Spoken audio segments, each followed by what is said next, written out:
How do you build an art e-course? What topics should you choose to cover?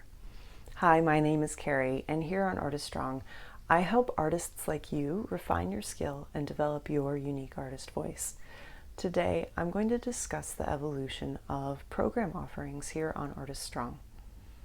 The first course content I created were many 1 to 2 hour long free webinars. I used these to start connecting with our community.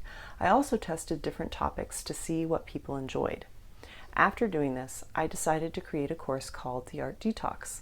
It was 4 units, and each unit explored a different medium. I sold it via my webinars and email. I ended up selling 3 spots at all kinds of price points. I had offered beta tester discounts, and I even had a pay what you want day for the program. Prices ranged from $15 to $50 US. In the end, students told me they really enjoyed the content, but that it was way too much. Content overload is a real thing. Because the Altered Books unit was their favorite activity, I decided to create a 4-week program all on this medium. Soulbrush Sessions Altered Books was initially called something else. I can't even remember the name anymore. It started as a 4-week e-course. I again received feedback that there was way too much to cover, so I extended it into a 6-week program. I've sold this course, I think, 2 times now. The first time I had 12 students, and most recently I had 4 students join me.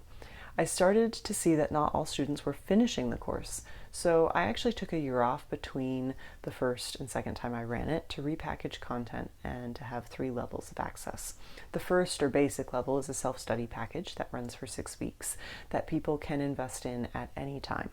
If artists finish this first level and want a little more content, then there is a second level that people can upgrade with, and it adds a little more tutorial content. And finally, the third level is one that I run every other year or so. It's a live version, which means students enjoy access to a private Facebook group where they can actually ask me questions during the week, and they have a Q&A session with me as well as they move through the content. Despite repackaging it and selling it again to a larger audience, I saw no increase in the number of sales. It made me think maybe it was time to give something else a try.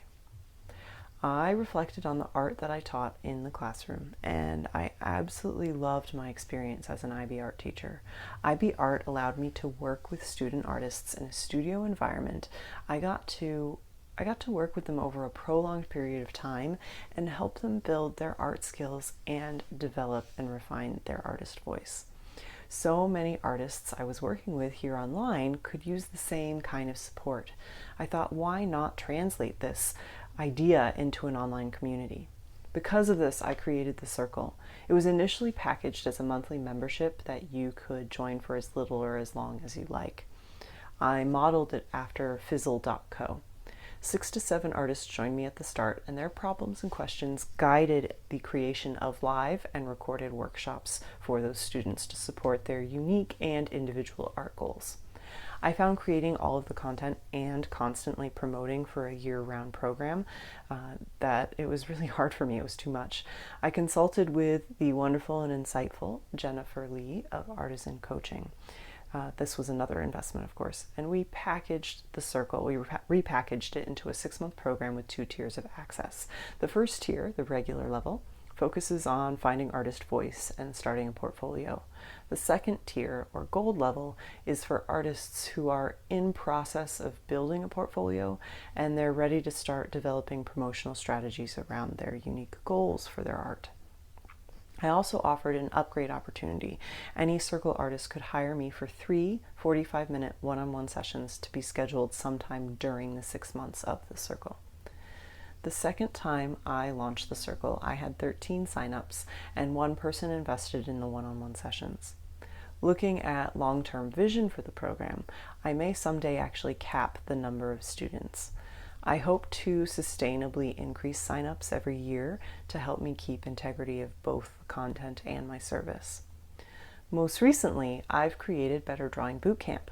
For my entire teaching career, I've been battling the pervasive myth that you need talent to be good at art. After the research of Anders Ericsson outlined a formula for something called deliberate practice, this is a specific formula for building skill in any discipline, by the way, I decided to apply it to drawing. I created a system of deliberate practice to help anyone who wants to improve their drawing skills in a 30-day e-course. See results? The program's available all the time. I also have 2 upgraded offerings for the program that offer more personalized access, feedback, and support. These upgraded levels will be offered twice a year. What I found with Better Drawing Bootcamp is everyone who signed up has already bought a course from me. I had four signups, I think. I'm super excited to offer this program again, which I can then show off and celebrate the amazing results of my first batch of students. I think I found a special sauce with this program, and I really can't wait to share it with more people. Better Drawing Bootcamp and the Circle are now my signature offerings. They will be the core of Artist Strong programming, and they will help direct future decisions for all things Artist Strong.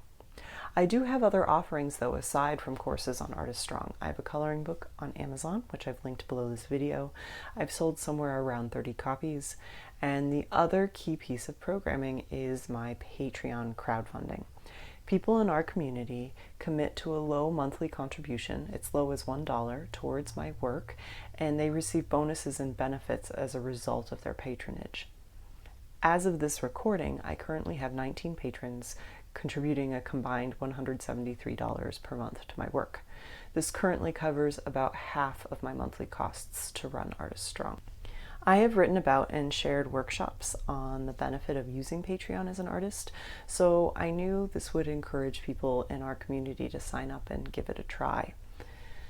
Because of this, I decided Artist Strong should have some kind of policy and perhaps not be a patron for any of my students, because how would it look if I support some of my students on Patreon and not others?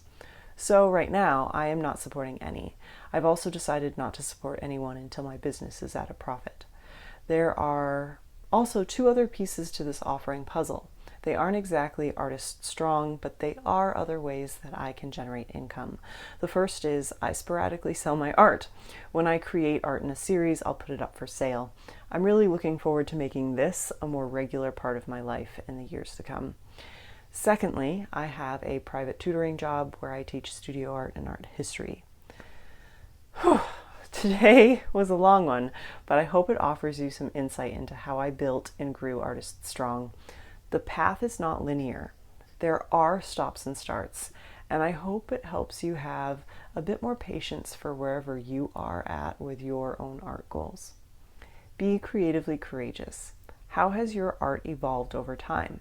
Have you given yourself permission to experience the inevitable ebb and flow of trial and error? I look forward to hearing more about your story in the comments, and I look forward to talking to you next week. Have a great day.